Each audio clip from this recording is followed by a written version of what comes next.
আসসালামু আলাইকুম রহমতুল্লাহ। আমরা এখন বান্দরবন জেলা শহর থেকে একটা সিএনজি ভাড়া করেছি। তো দামাদামি করে ভাড়া করতে হয়। আমরা 1200 টাকা দিয়ে সিএনজিটা ভাড়া করেছি। তো এখান থেকে আমরা দেবতাখুম যাওয়ার মধ্যখানে আর্মি ক্যাম্প আছে, সেখানে যাব। সেখানে গেলে ওখান থেকে আমাদের আর্মিরা যাওয়ার অনুমতি দিবে এবং একটা গাইড দিয়ে দিবে। তো ওই গাইডকে আমরা নিয়ে যাব।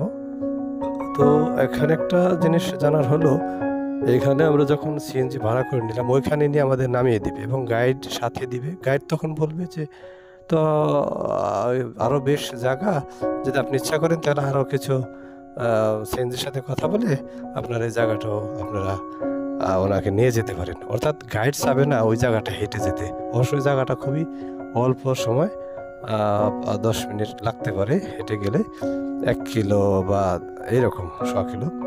অবশ্য ওখানে 1 কিলো নেওয়ার পরে কিন্তু আপনাকে আরও বেশ জায়গায় হাঁটতে হবে।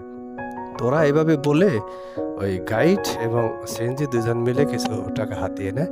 অবশ্য আমরা সেই জালে পড়েছিলাম এবং আমাদের 200 টাকা দিতে হয়েছে।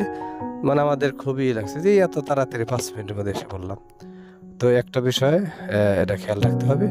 তো ওইখানে যাওয়ার সময় ডান দিকের যে রাস্তা, ওইখানে কিছু যাওয়ার পরে এটা নিচু জায়গায় নামিয়ে দেয়, তারপর আমাদের হাঁটতে হয়। তো আসলে পুরাটা যদি ওই 5-10 মিনিট হেঁটে গেলে কিন্তু আরও মজাটা একটু বেশি। এই জন্য হেঁটে যাওয়াটাই ভালো। তো ভ্রমণকালে এরকম নানাবিধ সমস্যায় পড়তে হয়। এই জন্যই ভিডিওটা আমার আপনাদের সম্মুখে পেশ করা। তো সবাই ভালো থাকবেন এবং এরকম যদি কোনো হয় আপনি এটা সতর্ক থাকবেন। ধন্যবাদ সবাইকে। সালামু আলাইকুম।